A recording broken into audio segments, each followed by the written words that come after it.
So this is my first Pressure Cook Pro video.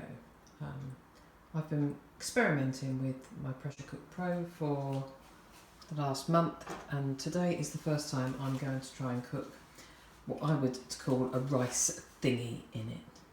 So I've put some oil into the bottom of the Pressure Cook Pro, and I am going to turn it on to browning, because I want to brown off this chorizo that I had in the fridge. So I'm going to put my bother to brown any meat in it, but I do like to brown or to release all the oils from chorizo. So now I've got my chorizo and my onion in there, and it's on browning. So after a minute or so it has started to sizzle, and I'm just going to let that sizzle away for a few minutes until the oil from the chorizo starts to be released. And I'm not worried about cooking the onion because that will cook quite happily under pressure. So that's sizzling away nicely now. I think I'm going to add my rice, because that's what I'd normally do in a frying pan. And I'll give that a good old stir, get coated in the lovely chorizo oils that are all being released.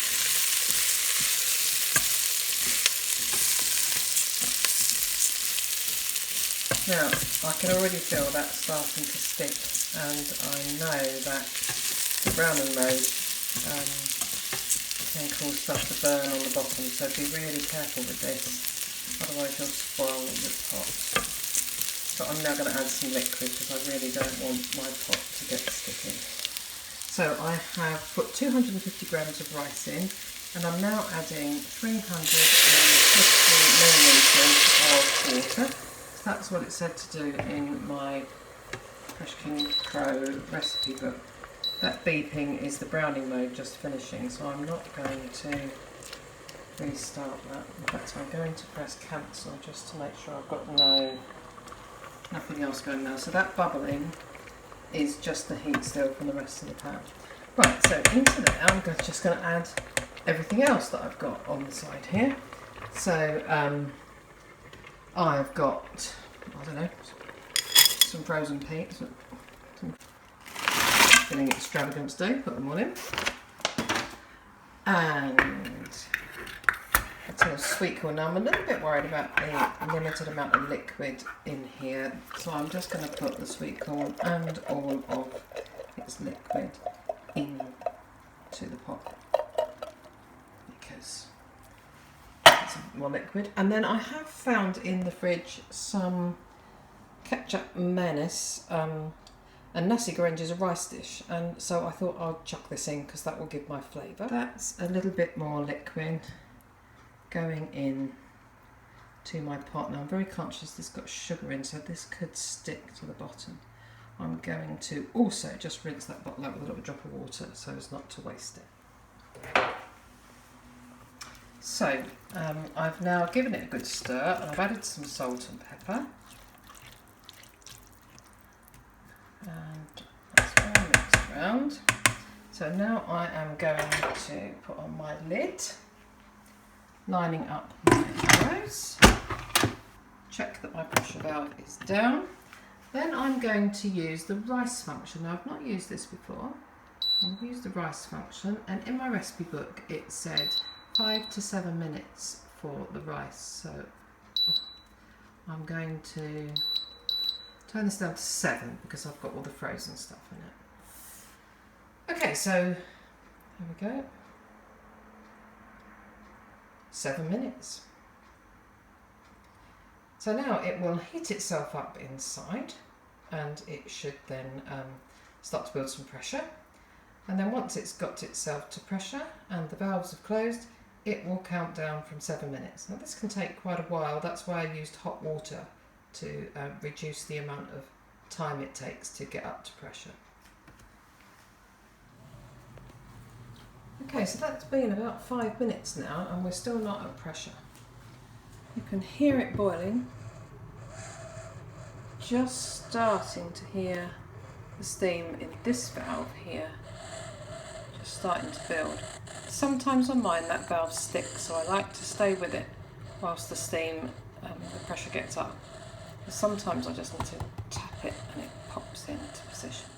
So with all of the frozen ingredients in there, I expected it to take quite a long time to heat right through and then start to build that steam.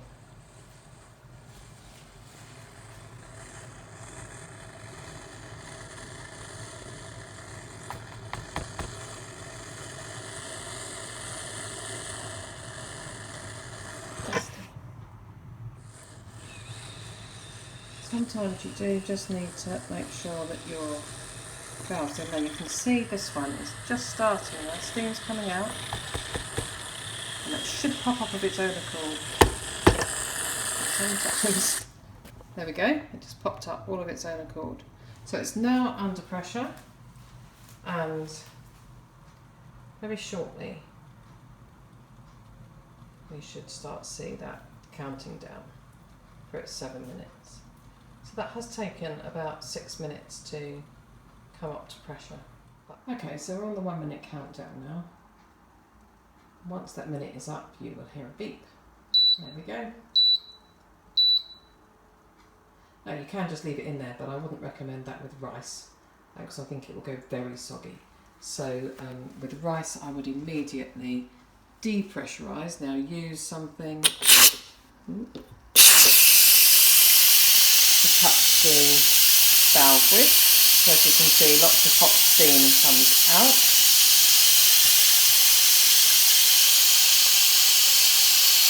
I don't like it to get too close to my units either when that happens, so I tend to move the cooker away from the wall and away from the unit. And as the pressure starts to reduce, eventually you will be able to open the lid as you return. Just fiddle with the lid. It won't let you open it until the pressure is safe. Okay, you can start to see it's turning a bit now. Still won't open all the way, but this does help if you're trying to be quick. It does help the pressure come down, and there we go.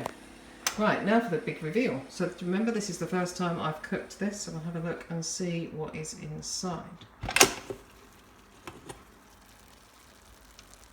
Ooh. So the lid is all clean, that's lovely. This is what you can see. Now the rice does look cooked. I'm just going to see. Okay, so the rice is cooked. It's quite firm. Probably could do with just a little bit longer in its own steam. It's not stuck to the bottom. The bottom is clean. It's not too wet. But I do like my rice just a little bit more soft than that. So I'm going to put the lid back on for a minute and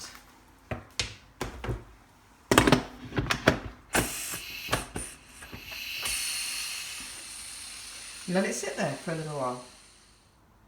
Oh. So that's made 3 adult-sized portions of Wendy's rice thingy. You can see that the prawns and the chorizo are lovely and well cooked. The peas look a little bit overdone to me, and next time I might wait right till the end and put those in and just leave it for a couple of minutes for them to defrost. But other than that, absolutely lovely. That was 250 grams of rice. Probably could put 4 portions out of it, to be honest. Thank you for watching.